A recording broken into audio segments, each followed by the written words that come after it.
จังหวัดเชียงใหม่ตรงกับวันเสาร์ที่ 6 เมษายน พุทธศักราช 2567 พิธีบวงสรวงใหญ่มหามงคลในวันอาทิตย์ที่ 7 เมษายน พุทธศักราช 2567 พิธีพุทธาภิเษกถวายเสนาสนะและวันมหาสิทธิโชคก็ขอเชิญชวนผู้ใจบุญใจกุศลร่วมงานทำบุญทอดผ้าป่าสามัคคีของวัดดอนตันตำบลเหมืองแก้วอำเภอแม่ริมจังหวัดเชียงใหม่ 6 และ 7 เมษายน พุทธศักราช 2567 โดยพร้อมเพรียงกันกระทำความดีเรื่องนี้ไม่ต้องอายใครท่านกำลังติดตามรับฟังสถานีวิทยุกระจายเสียงพระพุทธศาสนาแห่งชาติและสังคมคลื่นเพื่อการศึกษาพระพุทธศาสนาและวัฒนธรรมระบบ FM 104.5 เมกะเฮิรตซ์รายการต่อไปเป็นรายการคดีโลกคดีธรรม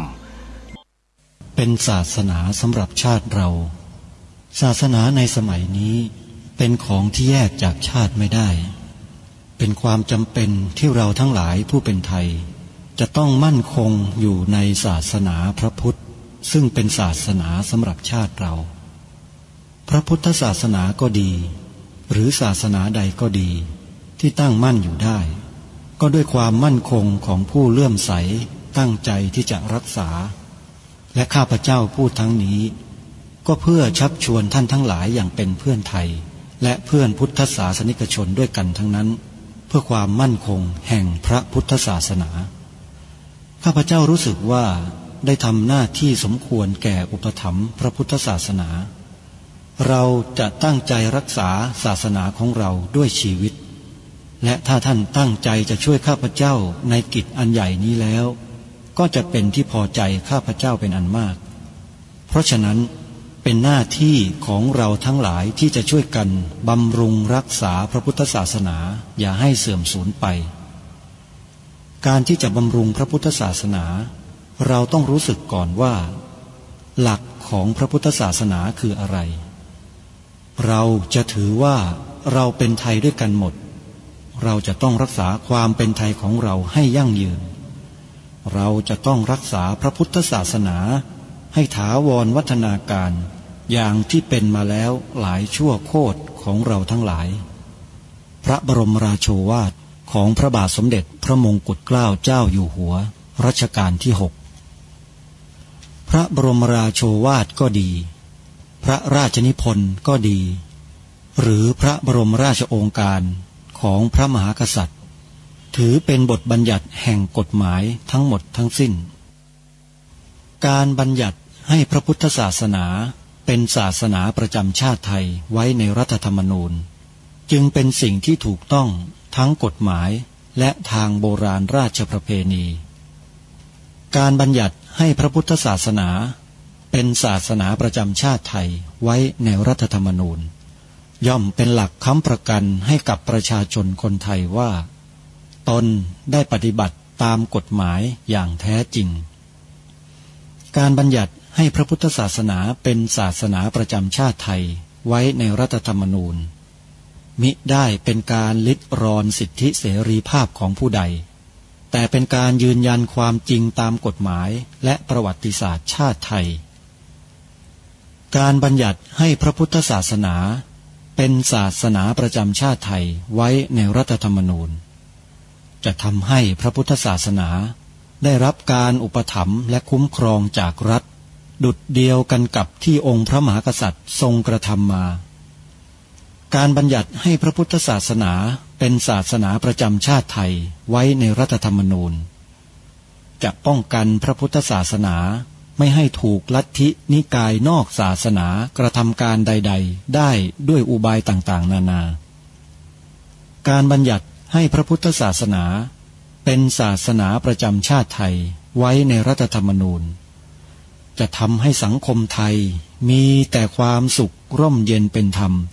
ทั้งต่อคนศาสนาอื่นและคนสัญชาติอื่นได้อย่างแท้จริงแต่ถ้าไม่บัญญัติให้พระพุทธศาสนาเป็นศาสนาประจำชาติไทยไว้ในรัฐธรรมนูญในอนาคตประเทศไทย จะต้องตกอยู่ในสถานะเดียวกันกับพื้นที่3 จังหวัดชายแดนภาคใต้อย่างแน่นอนพระบรมราโชวาทพระบาทสมเด็จพระเจ้าอยู่หัวในมหาสมาคมณพระที่นั่งอมรินทร์วินิจฉัยในพระบรมมหาราชวังโดยที่พระพุทธศาสนาเป็นศาสนาประจำชาติของเราทั้งตามความศรัทธาเชื่อมั่นของข้าพเจ้าเองก็เห็นเป็นศาสนาที่ดีศาสนาหนึ่งเนื่องในบรรดาสัจธรรมคำสั่งสอนอันชอบด้วยเหตุผลจึงเคยคิดอยู่ว่าถ้าโอกาสอำนวยข้าพเจ้าควรจะได้บวชสักเวลาหนึ่งตามราชประเพณีซึ่งจะเป็นทางสนองพระเดชพระคุณพระราชบูรพการีตามคตินิยมด้วยแต่นับตั้งแต่ข้าพเจ้าได้ครองราชสืบสันตติวงศ์ต่อจากสมเด็จพระเชษฐาธิราชก็ล่วงมากว่า10 ปีแล้วเห็นว่าน่าจะถึงเวลาที่ควรจะทำตามความตั้งใจไว้นั้นแล้วประการหนึ่งอันหนึ่งการที่องค์สมเด็จพระสังฆราชหายประชวรมาได้ในคราวประชวรครั้งหลังนี้ก่อให้เกิดความปีติยินดีแก่ข้าพเจ้ายิ่งนักได้มาคำนึงว่าถ้าในการอุปสมบทของข้าพเจ้าได้มีองค์สมเด็จพระสังฆราชเป็นพระอุปชาแล้วก็จะเป็นการแสดงออกซึ่งความศรัทธาเคารพในพระองค์ท่านของข้าพเจ้าได้อย่างเหมาะสมอีกประการหนึ่งจึงได้ตกลงใจที่จะบรรพชาอุปสมบทในวันที่22 เดือนนี้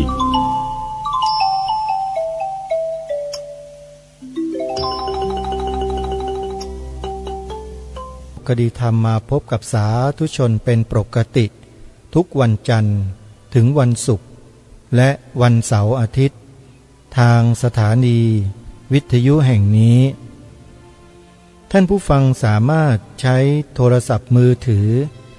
ดาวน์โหลดแอปพลิเคชันที่ชื่อว่าวิทยุ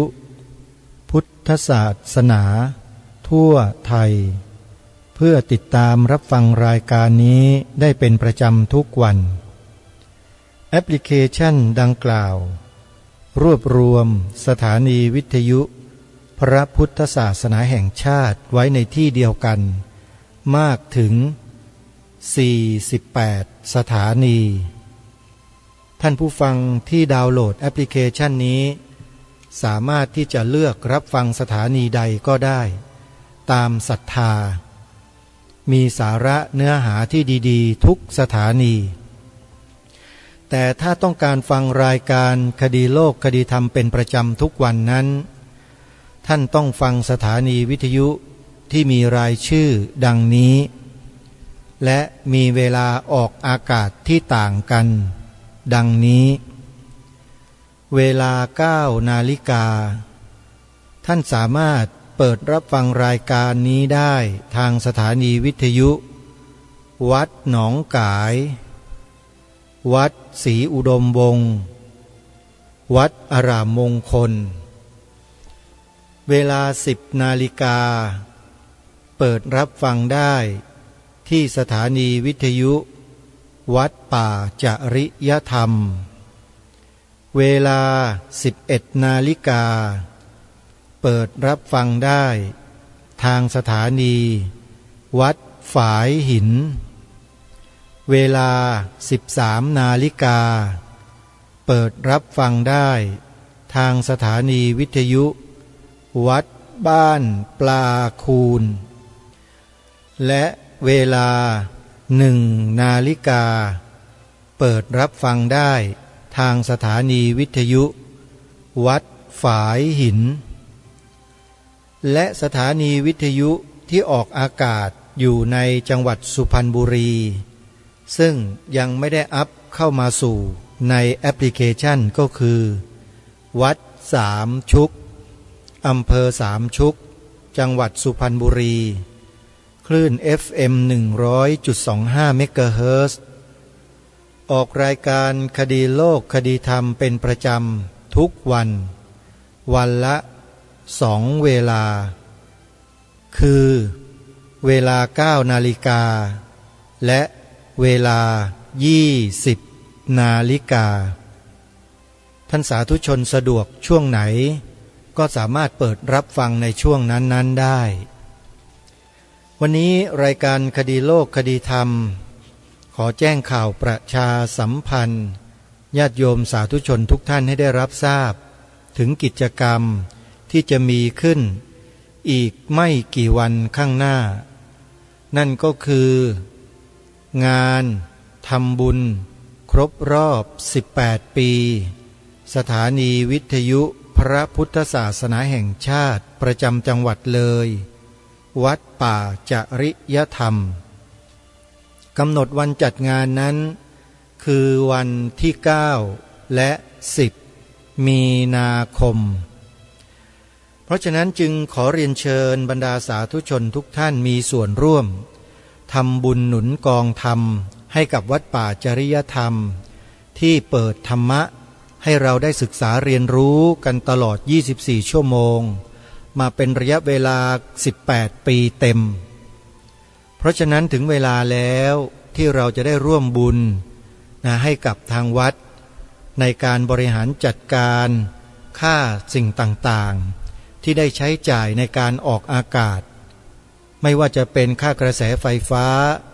ค่าอุปกรณ์ที่เสื่อมโทรมค่าเดินทางค่าปฏิบัติการต่างๆซึ่งมีค่าใช้จ่ายทุกวันท่านใดที่จะร่วมบุญกับทางวัดในวันที่9มีนาคมที่จะถึงนี้ให้ท่านสาธุชนจดหมายเลขโทรศัพท์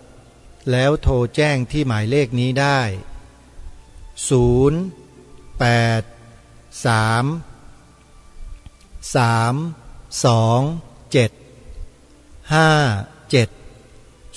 0833275700ก็โทรเข้าไปสอบถามรายละเอียดกันได้ทุกวันนะโยมนะในส่วนของสวนป่าสามัคคีธรรมที่อาตมาภาพเป็นผู้ดำเนินการปลูกป่าก็มีดำริจะจัดงานเปิดป่าฟังธรรมครั้งแรกการเปิดป่าฟังธรรมครั้งแรก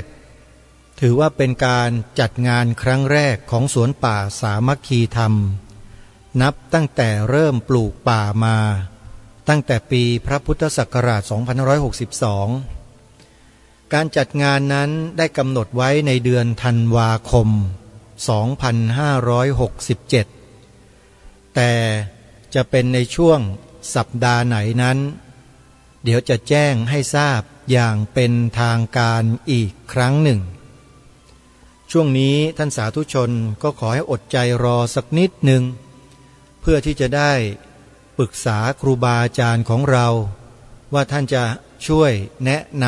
ำหาข้อกำหนดวันจัดงานที่เหมาะสมลงตัวให้อย่างไรแต่สิ่งที่สวนป่าสามัคคีธรรมจะเชิญชวนศรัทธาสาธุชนได้มีส่วนร่วมในงานครั้งนี้ในเบื้องต้นก็คือการจัดเตรียมสถานที่สวนป่าสามัคคีธรรมนั้น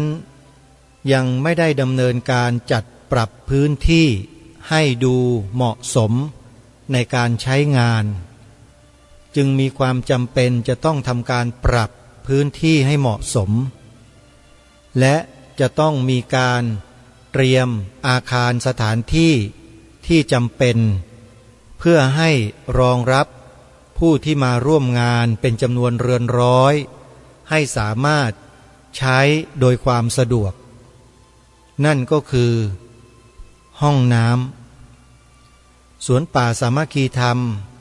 จึงมีความดำริจะสร้างห้องน้ำเป็นเบื้องต้นโดยจะเริ่มดำเนินการในเดือนเมษายนศกนี้ท่านสาธุชนท่านใดจะร่วมรับเป็นเจ้าภาพสร้างห้องน้ำให้แก่สวนป่าสามัคคีธรรมญาติโยมสามารถที่จะติดต่อโทรศัพท์เข้ามาสอบถามรายละเอียดได้หรือจะร่วมทำบุญโดยการโอนปัจจัยเข้าบัญชีธนาคารก็ได้โดยท่านสามารถโอนปัจจัยเข้ามาร่วมบุญได้ที่ธนาคารไทยพาณิชย์ธนาคารไทยพาณิชย์สาขาบางลำพู เลขบัญชี114219897ชื่อบัญชีพระปลัดนรงค์ฤทธิ์ขออนุโมทนาบุญกับญาติธรรมญาติโยมสาธุชนทุกท่านที่ร่วมด้วยช่วยให้สวนป่าสามัคคีธรรมนั้นได้จัดงานได้โดยสะดวกโดยการมีส่วนร่วมในการจัดเตรียมสถานที่มีการสร้างห้องน้ำไว้รองรับผู้ที่จะเดินทางมาร่วมกิจกรรมในเดือนธันวาคมด้วยกันโทรศัพท์ติดต่อเพื่อสอบถามรายละเอียดเพิ่มเติมที่หมายเลข094-662-6935วันนี้เป็นวันมาฆบูชาวันขึ้น15 ค่ำเดือน3เป็นวันสำคัญทางพระพุทธศาสนาที่มีความเป็นมามีการจารึกบันทึกเอาไว้เป็นลายลักษณ์อักษรสืบต่อกันมา 2,000 กว่าปีข้อความหรือเนื้อหาที่เกี่ยวกับวันมาฆบูชานั้นมีผู้นำมาเผยแพร่อยู่ทั่วไปในโลกโซเชียลเน็ตเวิร์กแต่ทางรายการคดีโลกคดีธรรมนั้นจะไม่ได้ค่อยเน้นในเรื่องความรู้เรื่องวันมาฆบูชาเพราะเชื่อว่าพุทธบริษัทไทยของเราทั้งบรรพชิตและคฤหัสถ์มีความรู้เป็นพื้นเดิมกันอยู่แล้วว่าวันมาฆบูชานั้นมีจาตุรงคสันนิบาตคือเหตุการณ์4 ประการเกิดขึ้นในวันดังกล่าวนี้เมื่อครั้งสมัยพุทธกาลจาตุรงคสันนิบาตก็หมายถึงการประชุมด้วยองค์4หมายความว่ามีเหตุการณ์พิเศษที่เกิดขึ้นพร้อมกันในวันเดียวนั่นก็คือ1เป็นวันที่พระอรหันตสาวกที่สำเร็จอภิญญา1,250 รูปมาประชุมพร้อมกันที่วัดเวรุวันในแขวงกรุงราชคฤห์แคว้นมคธซึ่งมากันโดยไม่ได้นัดหมายข้อที่2พระภิกษุสงฆ์เหล่านั้นเนี่ยล้วนแต่เป็นพระภิกษุที่องค์สมเด็จพระสัมมาสัมพุทธเจ้าทรงอุปสมบทให้ด้วยเอหิภิกขุอุปสัมปทา 3. พระภิกษุสงฆ์ทุกองค์นั้นล้วนแล้วแต่ได้บรรลุอรหัตตผลแล้วทุกองค์ 4. วันนั้นเป็นวันพระจันทร์เต็มดวงเสวยมาฆฤกษ์นี่คือองค์แห่งจาตุรงคสันนิบาตในวันมาฆบูชา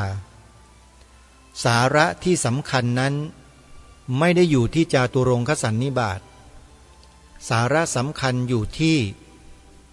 โอวาทปาติโมกข์ซึ่งองค์สมเด็จพระสัมมาสัมพุทธเจ้าได้ตรัสแสดงแก่พระอรหันต์ 1,250 รูป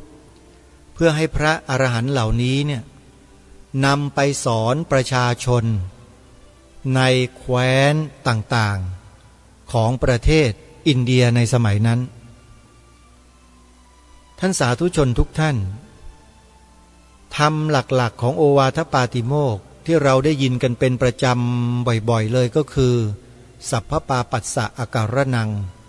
กุสลัสสูปะสัมปทาสจิตตปริโยทปนังนั่นก็คือหัวใจของวันมาฆบูชาที่พระพุทธองค์ได้ทรงวางแนวทางไว้ให้ไปสอนผู้คนว่าการไม่ทำบาปทั้งปวงการทำกุศลให้ถึงพร้อมการชำระจิตของตนให้ขาวรอบให้อยู่ในหลักการนี้ส่วนบาทคาถาอื่นๆหรือประโยคอื่นๆที่พระเจ้าตรัสแสดงในวันนั้นก็เช่นขันตีปรมังตโปตีติขานิพพานังปรมังวทันติพุทธานะหิปัปพชิโต ปรูปคาตีสะมโนโหติปรังวิเหทยันโต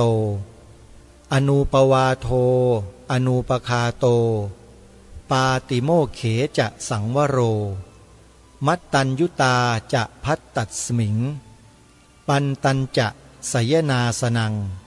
อธิจิตเตจะอาโยโคเอตังพุทธานะสาสนังเป็นพระบาลีทั้งหมดซึ่งอาตมาภาพก็คงจะไม่ขอแปลนะโยมนะเพื่อให้เราได้ทำความเข้าใจเป็นเบื้องต้นใครสนใจจะหาคำแปลก็ต้องไปศึกษาหาค้นคว้านะโยมหรือไปฟังครูบาอาจารย์หลายๆรูปที่ท่านแสดงธรรมในวันมาฆบูชาท่านได้นำมาอธิบายขยายความอย่างละเอียดจะได้ประโยชน์มากสำหรับรายการคดีโลกคดีธรรมนั้นจะไม่ขอหยิบยกรายละเอียดต่างๆเข้ามาแสดงเพราะเดี๋ยวจะไปแย่งซีนครูบาอาจารย์ของเราเสียหมดก็เลยขอกล่าวเป็นย่อๆภาษาบาลีไว้แต่เพียงเท่านี้นะนี่คือสาระสำคัญของวันมาฆบูชาในฐานะที่เป็นหลักคำสอนของพระสัมมาสัมพุทธเจ้าทีนี้มาดูในบริบทของสังคมไทยของเราที่ทางรายการจะเน้นย้ำให้พวกเราในฐานะที่เป็นลูกหลานคนไทยที่นับถือพระพุทธศาสนาและเป็นพลเมืองส่วนใหญ่ของประเทศนี้เนี่ยได้รับรู้รับทราบแล้วก็จะได้นำสิ่งเนี้ยไปเผยแพร่ไปถ่ายทอดและให้ผู้คนด้วยกันเห็นความสำคัญของวันนี้ว่าวันมาฆบูชานี้เนี่ยทางบ้านเมืองให้ความสำคัญไว้เพียงใดแล้วมีข้อกำหนดเอาไว้อย่างไรที่เป็นข้อกฎหมายเนี่ย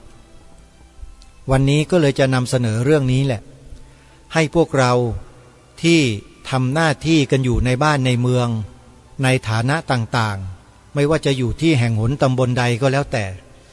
ได้รับทราบแล้วก็ให้นำไปปฏิบัติถ้าหากไม่ปฏิบัติก็จะมีความผิดตามข้อกฎหมายถือว่าไม่ให้ความร่วมมือและอาจจะกล่าวได้ว่ามีเจตนาที่จะไม่ส่งเสริมวัฒนธรรมประเพณีอันดีงามของชนชาติไทยอาจจะถูกกล่าวหาเช่นนี้ได้เพราะฉะนั้นในวันนี้เนี่ยจึงมาให้สาธุชนผู้ฟังทุกท่านเนี่ย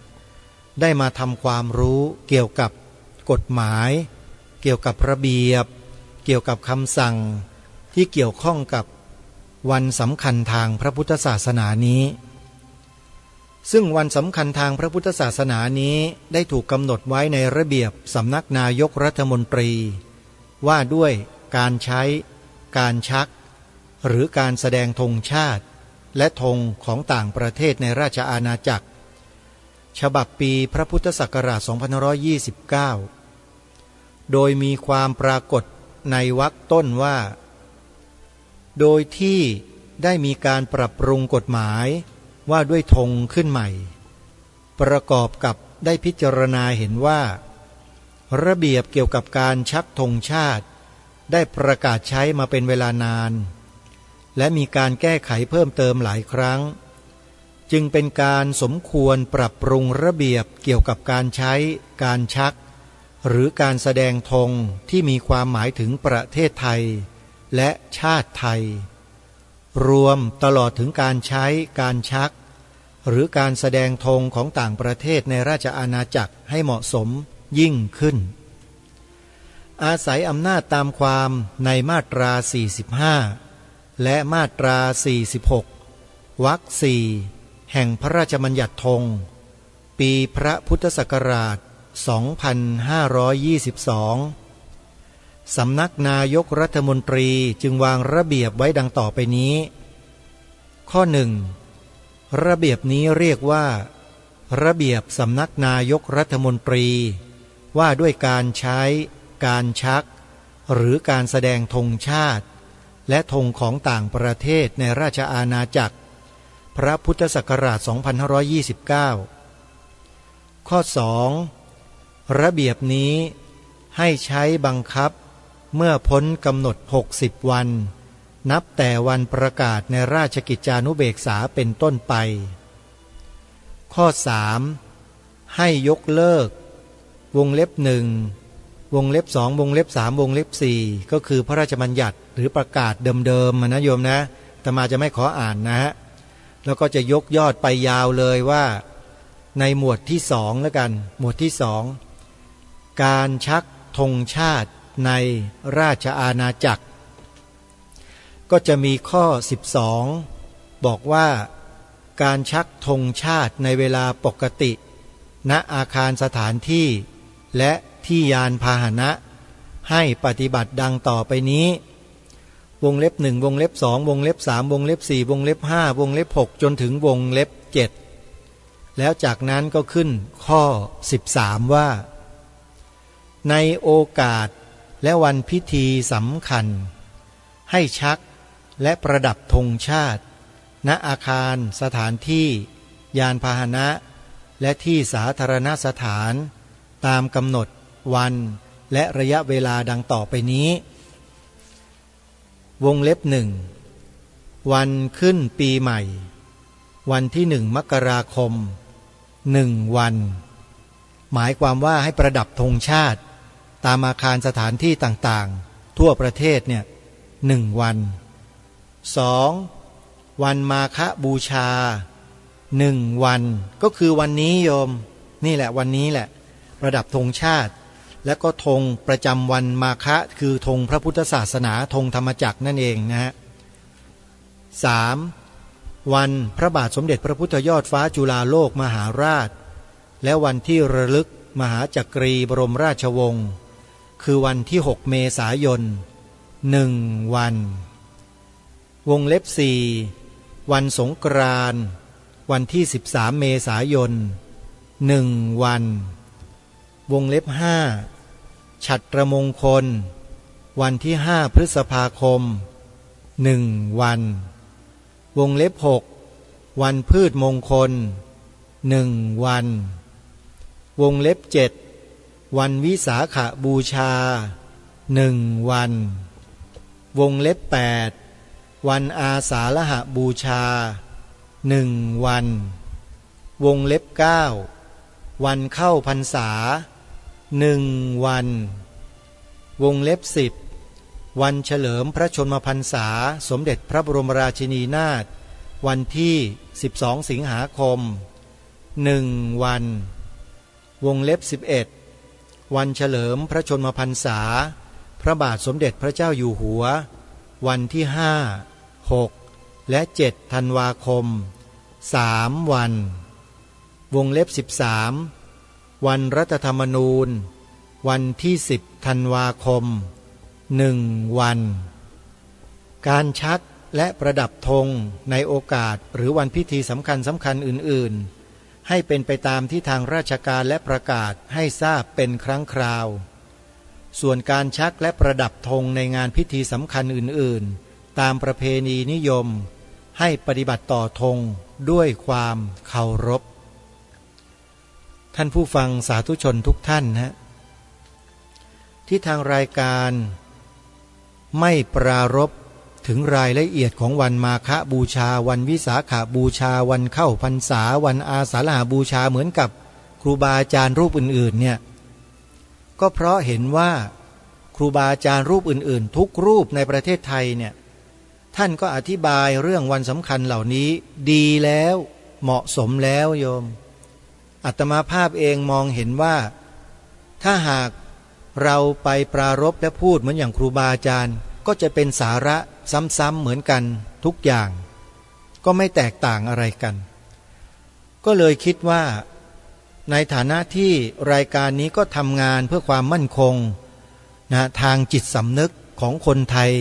ในฐานะที่เป็นคนไทยต้องมีความมั่นคงในใจเกี่ยวกับสถาบันหลักของชาติคือชาติศาสนาพระมหากษัตริย์แล้วเนี่ยก็เลยไปสืบค้นไปค้นคว้าหาข้อมูลที่เกี่ยวกับวันสำคัญทางพระพุทธศาสนาที่มีการประกาศไว้เขียนไว้เป็นระเบียบให้ปฏิบัติต่อวันสำคัญทางพระพุทธศาสนาไว้ยังไงต่างๆก็มาค้นเจอกฎหมายซึ่งเป็นประกาศของสำนักนายกรัฐมนตรีในฐานะที่ดูแลรับผิดชอบเรื่องธงชาติ มาให้ท่านสาธุชนผู้ฟังได้สดับรับฟังศึกษาเรียนรู้ไปด้วยกันเพื่อหวังให้พวกเราทั้งหลายที่เป็นลูกหลานคนไทยเนี่ยได้มองเห็นถึงความสำคัญของพระพุทธศาสนาที่ได้รับการยกย่องจากทางการมาโดยตลอดไม่ใช่สมัยนี้นะบรรพบุรุษบรรพชนเราเมื่อ1,000-2,000 ปีมาแล้วก็ยกย่องพระพุทธศาสนาในลักษณะแบบนี้มาโดยตลอดเลยถือได้ว่าเป็นจารีตประเพณีของชาติบ้านเมืองเพราะไม่เช่นนั้นแล้วทางการก็จะไม่กำหนดและไม่ระบุวันสำคัญทางพระพุทธศาสนาเอาไว้เด่นชัดแบบนี้แน่นอนเพราะฉะนั้นการที่บัญญัติหรือเขียนไว้ในกฎหมายชัดเจนแบบนี้เนี่ยจึงเป็นเครื่องบ่งบอกและยืนยันได้อย่างชัดเจนว่า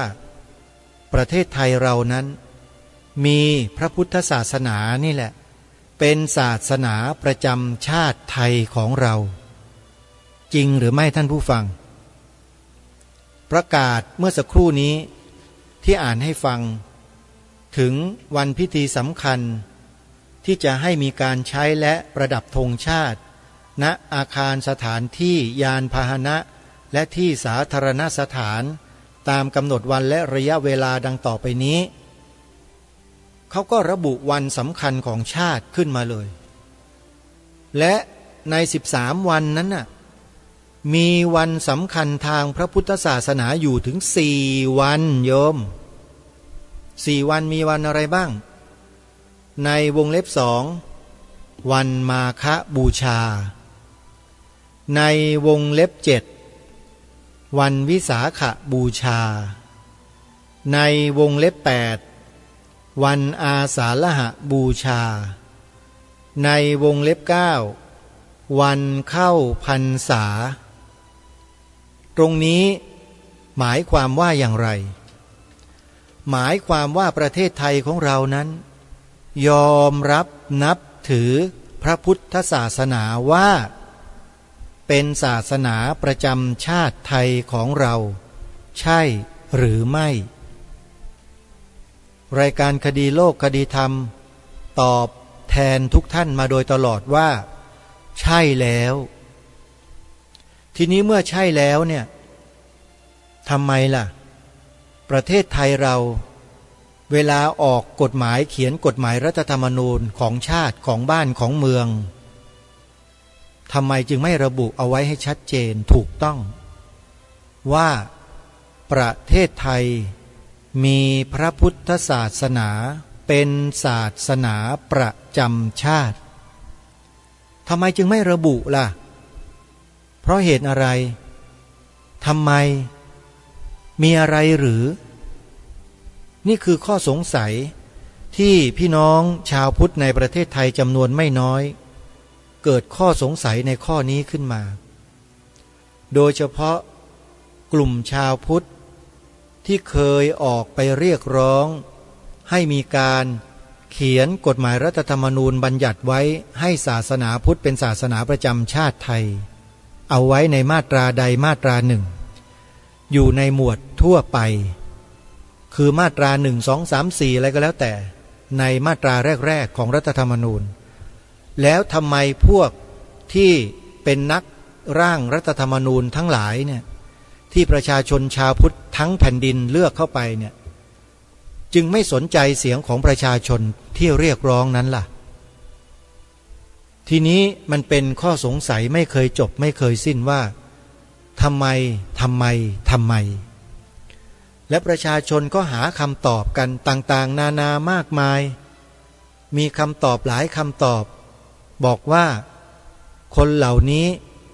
ไม่มีความจริงใจบ้างคนเหล่านี้ขาดองค์ความรู้บ้างคนเหล่านี้ไม่ได้ศึกษาเรียนรู้ไม่ได้ทำความเข้าใจในหลักธรรมคำสอนบ้างหรือบางคนพูดไปถึงขนาดว่าคนเหล่านี้ขายตัวให้กับใครบางกลุ่มบางพวกบ้างเขาพูดกันแบบนี้นะจริงๆท่านหรือถูกเอาเงินเนี่ยมาซื้อไม่ให้ยกมือให้ศาสนาพุทธหรือเปล่าเขาสงสัยกันถึงขนาดนี้เลยนะท่านผู้ฟัง นี่แหละจึงเป็นข้อกังขามาโดยตลอด และพออยู่มาเนี่ยปรากฏว่ามันเกิดเหตุการณ์หลายๆเหตุการณ์ที่มันเป็นตัวชี้วัดว่าไอ้ความสงสัยของประชาชนที่สงสัยต่อคนยกร่างรัฐธรรมนูญแล้วไม่ยกมือให้ศาสนาพุทธเป็นศาสนาประจำชาติตามที่เขาสงสัยดังที่กล่าวมาเนี่ยมันดูเหมือนว่าจะเป็นไปตามข้อสงสัยอย่างไรก็อย่างนั้นเลยด้วยเหตุนี้เองพวกเราทั้งหลายที่ทำงานกันอยู่เบื้องหลังเนี่ยก็ได้พยายามที่จะชี้แจงแสดงเหตุแสดงผลต่างๆให้แก่ผู้คนในสังคมได้ช่วยกันทำความรู้ความเข้าใจเกี่ยวกับเรื่องดังกล่าวให้ถูกต้องเหมาะสมแต่ปรากฏว่าคำอธิบายของพวกเราอธิบายไปเท่าไหร่คนไทยเราจำนวนไม่น้อยก็ไม่เข้าใจแล้วแถมยังมากล่าวหาพวกเราว่าสร้างความแตกแยกอีกเราก็ศึกษาลงไปในเชิงลึกว่าทำไมพี่น้องชาวพุทธเรากันเองจึงมากล่าวหาชาวพุทธเรากันเองว่าสร้างความแตกแยกเพราะเหตุแห่งการรณรงค์เรียกร้องให้บัญญัติรัฐธรรมนูญว่าพระพุทธศาสนาเป็นศาสนาประจำชาติไทยก็ปรากฏว่าเราไปได้ยินคนบางกลุ่มบางพวกไปเที่ยวพูดในสื่อต่างๆในลักษณะที่เป็นวาทกรรมเพื่อให้ผู้คนในสังคมเกิดความแตกแยกระส่ำระสายกันก็เลยมาเข้าใจในกลุ่มของพวกเรากันว่าอ๋อแปลว่ามันมีขบวนการในการจัดตั้งและกระทำการสิ่งเหล่านี้ขึ้นในสังคมไทยของเราเพราะฉะนั้นพวกเราจะต้อง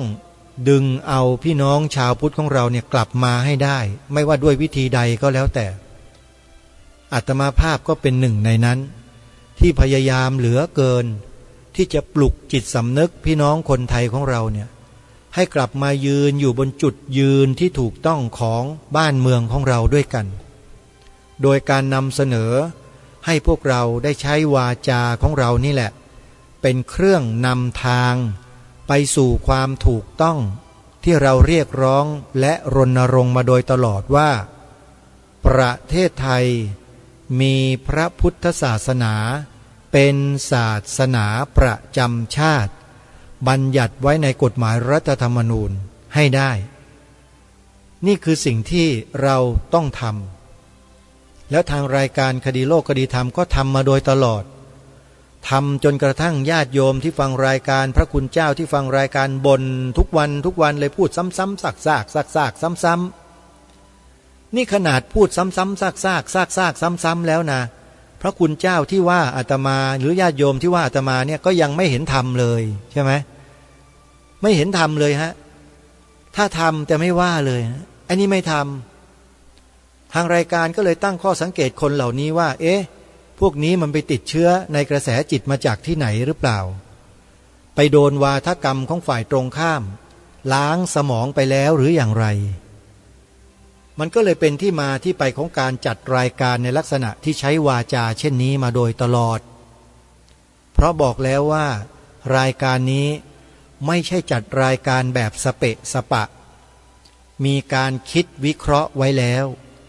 ว่าสิ่งที่จะมาปรารภสิ่งที่จะมาพูดนั้นจะต้องเป็นสิ่งที่มีปรากฏเป็นหลักฐานอยู่จริงแล้วมีปัญหาต่อภาพรวมของความมั่นคงในประเทศไทยของเราจริงโดยเฉพาะความมั่นคงของพระพุทธศาสนาในฐานะที่เป็นศาสนาประจำชาติไทยของเรานี่คือสิ่งที่เป็นที่มาที่ไปและเป็นเครื่องชี้บอกยืนยันหลักฐานชัดเจนว่าพระพุทธศาสนาของเรานั้นเป็นศาสนาประจำชาติไทยจริงๆก็ดูได้จากประกาศของสำนักนายกรัฐมนตรีเนี่ยที่มีการออกระเบียบในการใช้การชักธงชัดเจนเลยว่าถ้าไม่ใช่วันสำคัญของชาติบ้านเมืองแล้วทางสำนักนายกรัฐมนตรีจะมากำหนดเอาไว้สเปะสปะแบบนี้ไม่ได้เพราะฉะนั้นต้องมีเหตุที่สำคัญจึงนำวันต่างๆทางพระพุทธศาสนามาบัญญัติไว้เป็นกฎหมายว่าเป็นวันสำคัญของชาติบ้านเมือง ที่จะต้องแสดงสัญลักษณ์ของชาติบ้านเมืองอันสูงสุดก็คือธงชาติในวันนั้นๆเพื่อประกาศให้โลกได้รู้ว่าวันเหล่านี้คือวันสำคัญของชาติบ้านเมืองไทยของเราทีนี้พวกเราประชาชนเราอย่าบอกนะว่าเราไม่ได้มีหน้าที่ที่จะต้องมาประกาศจะต้องมาเชิญชวนจะต้องมาบอกมากล่าวมาเล่ามาสอนลูกหลานเยาวชนคนไทยเราให้รู้จักสิ่งสำคัญในข้อนี้มันไม่ใช่หน้าที่อย่าพูดอย่างนั้นนะใครพูดแบบนั้นเนี่ยเข้าข่ายคนเห็นแก่ตัวนะหรือบางทีอาจจะมากกว่านั้นด้วยซ้ำไปเข้าข่ายกินบนเรือนขี้บนหลังคานะก็หมายความว่าอาศัยกินนอนมีความสุขเสพสุขอยู่บนผืนแผ่นดินของบรรพชนที่ทาไปด้วยเลือดทั้งแผ่นดินเนี่ยแล้วมาเสวยสุขอยู่อย่างนี้โดยที่ไม่รับผิดชอบต่อชาติบ้านเมืองตัวเองถ้าเป็นอย่างนั้นมันก็กินบนเรือนขี้บนหลังคาภาษาโบราณเก่าแก่เขาว่าอย่างนั้นในปัจจุบันนี้ก็หมายความว่าคนอกตัญญูนั่นเองคือไม่รู้คุณต่อบรรพชนตัวเองแล้วก็ปฏิเสธไม่ทำอะไรไม่สนใจไม่ใช่หน้าที่อะไรต่างๆละเลยคนแบบนี้แหละเขาเรียกว่าคนอกตัญญูเห็นแก่ตัวเราคนไทยคนไหนจะเป็นคนแบบนั้นก็เลือกเอาสิฮะนี่ไม่ได้ว่าใครนะแต่พูดถึงการกระทำแบบนั้นมันบ่งบอกว่าเป็นแบบนี้ใครไม่ได้เป็นก็ไม่ต้องเดือดร้อนเพราะไม่ได้ไปกล่าวหาใครเนี่ยแล้วเรายอมรับไหมล่ะยอมรับตามที่ทางรายการนี้ได้บอกได้กล่าวมาไหมยังมีความมั่นใจอยู่ไหมว่าประเทศไทยเนี่ยมีพระพุทธศาสนาเป็นศาสนาประจำชาติยังมีความมั่นใจอยู่ไหมมั่นคงในใจไหมถ้ายังมีความมั่นใจมีความมั่นคงในใจเราก็ไม่ต้องไปเดือดร้อนเพราะคำกล่าวเมื่อสักครู่นี้เลยคือกินบนเรือนขี้บนหลังคาก็ดีหรืออกตัญญูก็ดีหรือเห็นแก่ตัวก็ดีเราจะไม่เดือดเนื้อร้อนใจเลยเพราะไม่ได้ว่าใครไม่ได้เจาะจงใครแต่พูดถึงพฤติกรรมแบบนี้มันเข้าข่ายแบบนี้โยมแล้วเราเป็นอย่างนั้นไหมเราก็ตรวจสอบแล้วตอบคำถามตัวเราเองว่าเราเป็นคนเช่นไรได้เลยใช่ไหมฮะทางรายการไม่มีสิทธิ์จะไปว่าใครนะโยมไม่มีสิทธิ์จะไปกล่าวร้ายทำร้ายใครทั้งสิ้นแต่มีสิทธิ์ที่จะพูดด้วยเหตุด้วยผลแล้วเชิญชวนผู้คนเนี่ยมากระทำในสิ่งที่ถูกต้องเหมือนอย่างที่ทางรายการชักชวนเชื้อเชิญพวกเรามาร่วมกันทำนี่แหละทำ3 ข้อไงให้ใช้วาจากล่าวประโยคนี้2 ประโยคประโยคที่1พระพุทธศาสนาเป็นศาสนาประจำชาติไทยของเราข้อที่2สีขาวในธงชาติไทยหมายถึงพระพุทธศาสนาเท่านั้นข้อที่3ให้ชาวพุทธในประเทศไทยทุกคนขึ้นทะเบียนเขียนใบสมัครปฏิญาณตนเป็นพุทธมามกะตลอดชีวิตตามรอยเบื้องพระยุคลบาทถามว่าการทำ3 ข้อนี้ไปล่วงเกินสิทธิเสรีภาพของใครหรือเปล่าไปทำลายระบอบประชาธิปไตยหรือไม่ไปทำลายผลประโยชน์ของใครเป็นการส่วนตัวส่วนรวมที่ไหนหรือไม่มีเลยแล้วทำไมเราจึงไม่ทำล่ะเรามัวสงสัยลังเลใจเพราะอะไรหรือมีใครมาพูดกรอกหูเราจนกระทั่งทำให้หูเราเปื่อยแล้วก็ติดเชื้อในกระแสจิตไปแล้วเราก็เลยไม่สนใจสิ่งเหล่านี้กันเช่นนั้นหรือไม่อันนี้ก็ต้องถามตัวเราเองคนไทยทุกคนต้องถามตัวเองว่าเราเป็นเช่นนั้นหรือเปล่าเพราะฉะนั้นท่านสาธุชนผู้ฟังทุกท่านในวันมาฆบูชาปีนี้รายการคดีโลกคดีธรรมก็จะปรารภในลักษณะเช่นนี้กับท่านผู้ฟังเหมือนกับที่เคยปรารภมาเมื่อปีที่แล้วคือจะเน้นและจะถามว่า ข้าราชการที่รับราชการอยู่ตามหน่วยงานต่างๆตั้งแต่กำนันผู้ใหญ่บ้านอบต.นายอำเภอผู้ว่าราชการจังหวัดผู้นำส่วนราชการต่างๆทั้งในจังหวัดทั้งในเมืองหลวงรัฐมนตรีสำนักนายกรัฐมนตรีหรือส่วนราชการต่างๆกระทรวงทบวงกรมหน่วยทหารตำรวจข้าราชการพลเรือนทั้งประเทศทั้งแผ่นดินถึงวันมาฆบูชาตามประกาศของสำนักนายกรัฐมนตรีให้ประดับธงชาติและธงประจำสัญลักษณ์ของวันสำคัญนี้ท่านได้ทำกันบ้างหรือไม่นี่คือคำถามของรายการที่ถามทุกปีในวันสำคัญทางพระพุทธศาสนาที่ต้องถามก็เพราะต้องการท่านให้ท่านนั้นสำนึกได้แล้วท่านก็จะตัดสินใจทำด้วยตัวของท่านเองถ้าท่านไม่สำนึกไม่มีวันเลยที่ท่านจะทำเพื่อชาติบ้านเมืองของท่านการประดับธงชาติในวันสำคัญทางพระพุทธศาสนาเนี่ยคู่กับธงธรรมจักรเนี่ยมันเป็นเครื่องบ่งบอกให้เห็นชัดเจนว่าข้าราชการไทยเราประชาชนคนไทยเรานั้นให้ความสำคัญและคุณค่าต่อพระพุทธศาสนาเพียงใดนี่แหละคือคำตอบคำถามของรายการในวันนี้ท่านผู้ฟังสำหรับเวลาของรายการหมดแล้วท่านผู้ฟังไว้พบกับรายการได้ใหม่ในวันต่อไปขอความสุขความสวัสดีในธรรมแห่งองค์สมเด็จพระบรมศาสดาสัมมาสัมพุทธเจ้าจงปรากฏเกิดมีขึ้นในจิตใจของท่านผู้ฟังทุกท่านทุกคนเทอญ